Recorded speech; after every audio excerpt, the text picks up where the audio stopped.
when my phone buzzed with a text from my husband David that simply read, "Get out now, don't say anything." I felt my blood turn to ice as I realized that something catastrophic was happening that required immediate action without questions or hesitation. Something so urgent and dangerous that my normally calm and methodical husband was resorting to emergency communications that could risk both our safety if I didn't respond correctly. I was sitting in my office at the marketing firm where I worked as a senior account manager, reviewing client presentations for the next day's meetings and thinking about the dinner plans David and I had made for that evening, when those 5 words appeared on my screen and changed everything I thought I knew about my life and my marriage in an instant that would divide my existence into before and after this moment of devastating revelation. David had never sent me a message like this before in our 8 years together, never used that tone of urgency, or commanded me to leave somewhere without explanation. And the fact that he was telling me not to say anything to anyone suggested that whatever was happening was serious enough to require absolute secrecy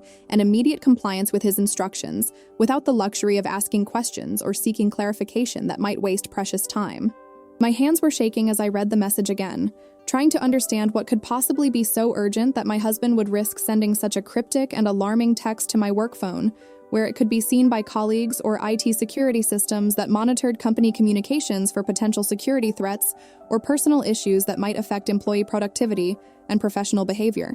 The stark simplicity of his message, without any explanation or context that might help me understand what I was supposed to be getting out of or why secrecy was so important, made it clear that he was operating under extreme pressure and time constraints that didn't allow for the kind of detailed communication that would normally characterize our relationship and decision-making processes. Without thinking or questioning his directive, acting purely on the trust I had built in David over nearly a decade of marriage and partnership, I grabbed my purse and car keys, told my assistant I was feeling sick and needed to leave early, and walked out of the building with my heart pounding and my mind racing through 1,000 possible scenarios that could explain why David needed me to leave work immediately and without discussion. The elevator ride down to the parking garage felt endless as I tried to imagine what could be happening that would require such dramatic and secretive action, whether David was in physical danger, whether our home had been burglarized, or whether some kind of family emergency had occurred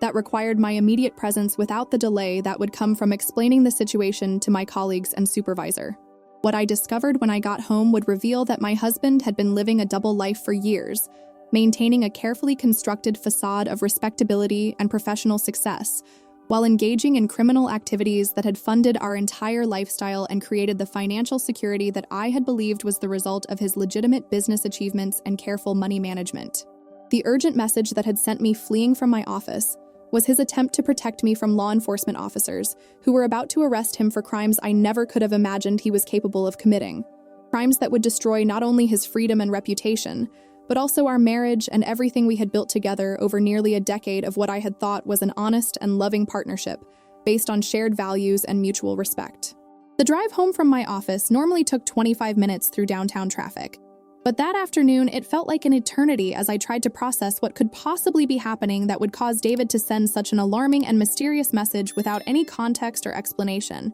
that would help me understand what I was supposed to be getting out of or why secrecy was so important to whatever situation was developing. David was a careful, methodical person who never acted impulsively or created drama without good reason. Someone who thought through decisions carefully and communicated clearly about important matters that affected our family and our future together, making his urgent and cryptic message completely out of character for the man I had known and loved for 8 years. He worked as a financial advisor at Whitmore and Associates, a prestigious investment firm downtown that managed portfolios for wealthy clients who trusted him with their retirement savings and investment strategies that would determine their financial security for the rest of their lives. His professional reputation was impeccable, built on years of successful portfolio management and client relationships that had earned him recognition within the firm and referrals from satisfied clients who trusted his expertise and ethical approach to financial planning. He had always seemed like the most honest and trustworthy person I knew in both his professional and personal life. Someone who took pride in helping people achieve their financial goals and protect their assets through careful planning and conservative investment strategies that prioritize long-term security over short-term gains. Our marriage had been stable and happy for 8 years, built on mutual respect, open communication, and shared goals for our future that included buying a larger house in a better neighborhood, starting a family within the next few years, and building the kind of life together that we had both dreamed about since we first met in college and fell in love with each other's ambitions and values. We had never had the kind of relationship where one person would send cryptic emergency messages to the other without explanation, never dealt with situations that required immediate action without discussion, and never kept secrets from each other about important matters that could affect our safety, security, or future plans as a married couple. The fact that David was telling me to leave work immediately and not say anything to anyone suggested that whatever was happening was not only urgent, but also potentially dangerous or legally sensitive in ways that could affect both of us if I didn't follow his instructions exactly as he had given them, without deviation or delay that might compromise whatever plan he had developed to protect us from the situation that was unfolding. As I drove through the familiar streets of our neighborhood, past the coffee shop where we had our first date and still met for weekend breakfast dates, past the park where David had proposed to me 3 years earlier on a beautiful spring morning that I had thought represented the beginning of our happily ever after, I felt like I was moving through a dream or nightmare where nothing made sense, and everything I thought I knew about my life was suddenly uncertain and potentially false. When I pulled into our driveway and saw David's car already there, along with 2 black sedans that I didn't recognize parked across the street with tinted windows that suggested they belonged to law enforcement or government officials conducting some kind of surveillance or investigation, I knew that whatever was happening was far more serious than I had imagined, and that my life was about to change in ways that I couldn't begin to predict or prepare for mentally or emotionally. David was waiting for me at the front door with a suitcase in his hand and an expression on his face that I had never seen before in all our years together, a combination of fear, guilt, and desperate urgency that told me everything I needed to know about the gravity of the situation, even before he said a word to explain what was happening or why he had sent me that terrifying message that had brought me home to face whatever crisis was about to destroy our life together. "Thank God you got my message," he said as he pulled me inside and closed the door behind us, his voice shaking with emotion that revealed just how frightened he was about whatever was about to happen to us and our future together. "I don't have much time to explain, but I need you to know that everything is about to change, and that some things you're going to hear about me aren't going to make sense or seem like the person you married." His words confirmed my worst fears that whatever was happening involved criminal activity or legal troubles that would have devastating consequences for both of us, and that the man I had trusted with my heart and my future had been keeping secrets that were about to destroy everything we had built together. As David quickly and quietly explained the situation that had led to his urgent text message, speaking in whispered tones as if he was afraid that law enforcement officers might already be listening to our conversations through surveillance equipment, I felt my entire understanding of reality crumbling around me, as I learned that the man I had been married to for 8 years had been living a completely different life that I had never suspected or imagined possible. For the past 5 years, he had been systematically embezzling money from his clients' investment accounts, using sophisticated financial manipulations and forged documents to hide the theft while maintaining the appearance of successful portfolio management that had earned him recognition and bonuses from his firm and the trust of clients who believed their money was being invested safely and ethically. The amounts involved were staggering, totaling over $2 million that had been stolen from retirement accounts, belonging to elderly clients who trusted him to protect their life savings and ensure their financial security in their golden years when they could no longer work and needed their investments to provide income for basic living expenses. He had used the stolen money to maintain our lifestyle, pay for our vacations to Europe and the Caribbean, cover the down payment on our house in an exclusive neighborhood, and create the illusion of financial success that I had believed was the result of his legitimate professional achievements and careful money management that allowed us to live comfortably while still saving for our future goals. The FBI had been investigating him for months, building a comprehensive case that included financial records, witness statements, and electronic surveillance that would make it impossible for him to deny his guilt or avoid the federal charges that were about to be filed against him for wire fraud, money laundering, and theft from client accounts that had been entrusted to his care. They had been watching our house, monitoring our communications, and gathering evidence that would ensure his conviction and a lengthy prison sentence that would destroy not only his career and reputation, but also our marriage and everything we had built together over nearly a decade of what I had thought was an honest and loving partnership, based on shared values and mutual respect for ethical behavior. David had learned about the investigation from a colleague who had connections in law enforcement, and had been able to provide him with just enough warning to send me that desperate text message and attempt to prepare me for the arrest that was imminent and unavoidable, regardless of any efforts he might make to flee or hide the evidence of his criminal activities. "I never meant for you to get hurt by this," he said with tears in his eyes, his voice breaking as he tried to explain decisions that had led us to this moment of destruction and betrayal that would change both our lives forever. "I started small, just borrowing money that I thought I could pay back quickly, but it got bigger and more complicated until I couldn't find a way out without destroying everything anyway." He explained that the financial pressures of maintaining our lifestyle, combined with some bad personal investments that had cost him significant money and created debt that he couldn't cover through his legitimate salary, had led him to make the first illegal transfer from a client account, telling himself that it was temporary and that he would replace the money before anyone noticed it was missing or had reason to question the account activity. But as often happens with this kind of financial crime, one theft had led to another as he struggled to cover up the original crime and maintain the illusion of successful money management that his clients and employers expected from someone in his position of trust and responsibility. The sophisticated nature of his crimes had required years of planning and execution, involving false documentation, manipulated financial statements, and a complex web of transfers between different accounts that were designed to hide the trail of stolen money and make it difficult for auditors or investigators to detect the fraud until it was too late to recover the missing funds or prevent additional thefts from occurring. He had been careful to target elderly clients who were less likely to monitor their accounts closely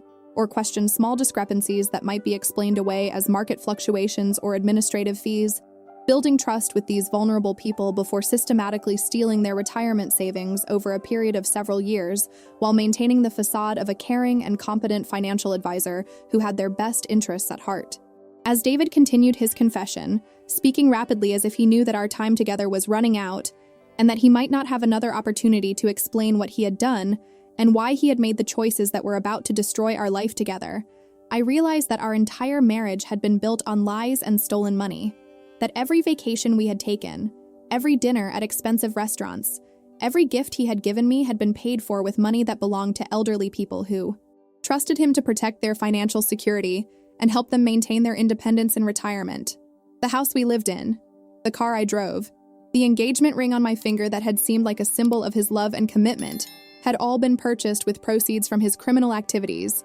making me an unwitting accomplice to crimes that had destroyed the lives of innocent people who had done nothing wrong except trust the wrong financial advisor with their life savings. The knock on our front door came exactly as David had predicted, followed by the announcement, "FBI, we have a warrant," that confirmed everything he had told me about the investigation and the charges that were about to be filed against him for crimes that would result in years of imprisonment and the destruction of his professional reputation and personal relationships. As federal agents entered our home with weapons drawn and search warrants that gave them the authority to seize our computers, financial records, and anything else that might be connected to David's crimes, I watched my husband being handcuffed and read his rights while other agents began photographing and cataloging our possessions as evidence in a federal criminal case that would make headlines in local newspapers and destroy any possibility of privacy or normal life for either of us. The agents were professional but thorough in their approach, explaining that I was not under arrest, but that I would need to be interviewed as part of their investigation into David's activities, and that many of our assets would be frozen or seized as proceeds from criminal activity that would need to be returned to David's victims as part of any eventual restitution agreement that the court would order. They made it clear that while I was not considered a suspect in David's crimes, my lifestyle and financial activities would be scrutinized to determine the extent to which I had benefited from his criminal activities, and whether any of our shared assets could be recovered for his victims who had suffered significant financial losses due to his betrayal of their trust. The months that followed David's arrest were a nightmare of legal proceedings, media attention, and financial devastation that destroyed not only our marriage but also my career, my reputation, and my sense of identity as someone who had believed she was living an honest and ethical life based on legitimate income and responsible financial planning. Although I was never charged with any crimes, the investigation revealed that I had unknowingly benefited from David's criminal activities for years, enjoying a lifestyle that was funded by money stolen from vulnerable elderly people who had trusted him to protect their retirement savings and help them maintain their independence and dignity in their golden years. The house we lived in was seized by federal marshals as proceeds from criminal activity. Our bank accounts were frozen pending investigation into the source of our assets, and I found myself homeless and nearly penniless as the government worked to recover as much as possible of the stolen money for David's victims who deserved to have their losses restored to the extent possible. The process of asset forfeiture was lengthy and complicated, requiring extensive documentation and legal proceedings to determine which of our possessions had been purchased with legitimate income versus proceeds from David's criminal activities, creating months of uncertainty about what I would be allowed to keep and what would be taken as evidence or restitution for his victims. The media coverage of David's case was extensive and humiliating, with local news outlets portraying him as a predator who had targeted elderly clients and stolen their life savings to fund a lavish lifestyle that included expensive vacations, luxury cars, and our beautiful home in an exclusive neighborhood that many people in our community had admired and envied. My photo appeared in newspaper articles and television reports as the wife who had apparently been oblivious to her husband's criminal activities, creating a public image of either complicity or stupidity that would follow me for years as I tried to rebuild my life and career after everything I had known was destroyed by his betrayal and lies that had fooled not only me, but also his clients, colleagues, and regulatory authorities who were supposed to detect this kind of criminal activity. The legal proceedings dragged on for over a year, as David's defense attorneys attempted to negotiate a plea agreement that would reduce his sentence in exchange for his cooperation in recovering stolen funds and providing information about other potential financial crimes in the investment industry that might have escaped detection by regulatory authorities. During this time, I learned more details about the scope and sophistication of his crimes, including the fact that he had been part of a larger network of financial advisors who had been sharing information about how to manipulate client accounts and hide fraudulent transactions from regulatory oversight that was supposed to protect investors from this kind of criminal activity. The investigation expanded to include several other firms and advisors who had been using similar methods to steal from their clients, revealing a pattern of systematic fraud that had been going on for years without detection by the regulatory agencies that were supposed to monitor investment firms and protect vulnerable investors from financial predators who exploited their trust for personal gain. The scope of the conspiracy was shocking, involving millions of dollars in stolen funds and dozens of victims who had lost their life savings to financial advisors they had trusted to act in their best interests and protect their financial security for retirement and long-term care needs. David eventually pleaded guilty to multiple federal charges including wire fraud, money laundering, and theft from client accounts, and was sentenced to 12 years in federal prison, with additional requirements for restitution that meant he would be paying money back to his victims for the rest of his life if he ever earned any legitimate income after his release from imprisonment. The judge in the case was particularly harsh in her sentencing, noting that David had betrayed the trust of vulnerable elderly people who had worked their entire lives to save money for retirement, and that his crimes had caused immeasurable harm to families who now faced financial insecurity in their golden years because of his greed and dishonesty that had prioritized his own comfort over their welfare and security. The divorce proceedings were complicated by the criminal case and the government's efforts to recover assets for David's victims, creating a complex legal situation that required careful navigation to protect my interests, while ensuring that I didn't interfere with the restitution process that was designed to help his victims recover their losses. The process took nearly 2 years and required extensive testimony about my lack of knowledge regarding his criminal activities, with forensic accountants examining every aspect of our financial life to determine which assets could be attributed to legitimate income versus proceeds from criminal activity that needed to be returned to victims. The court eventually accepted that I had been an unknowing victim of David's deception, rather than a willing participant in his crimes. But I still lost everything we had accumulated together during our marriage, including our home, our savings, and most of our personal possessions that were determined to be proceeds from criminal activity that legally belonged to his victims rather than to us as a married couple who had built our life together through what I had believed was honest work and careful financial planning. Rebuilding my life after David's arrest and imprisonment was one of the most difficult challenges I had ever faced, requiring me to start over professionally, financially, and emotionally at an age when I had expected to be settling into a stable and secure future with the man I thought I had married and who I believed shared my values about honesty, integrity, and ethical behavior in both personal and professional relationships. The marketing firm where I had worked for 6 years was uncomfortable with the media attention and negative publicity associated with my connection to David's crimes,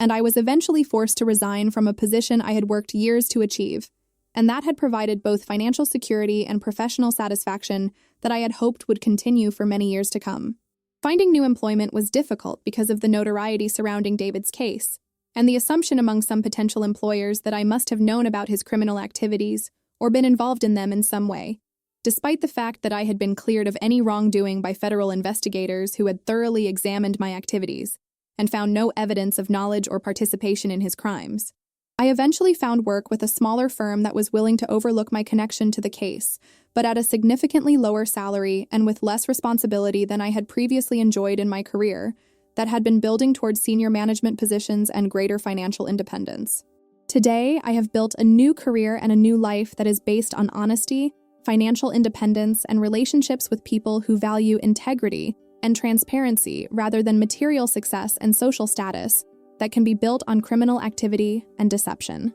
Was David right to send me that urgent text message that saved me from being present during his arrest? Should he have warned me earlier about his criminal activities and given me a chance to distance myself from his crimes before they were discovered? Would you have followed your spouse's urgent instruction to leave work immediately without explanation if you received a similar message? Sometimes the people we love most are capable of protecting us even as their own lives are falling apart, due to choices they made without our knowledge. And sometimes the most frightening messages turn out to be acts of love from people who are trying to shield us from consequences of their own mistakes and criminal behavior.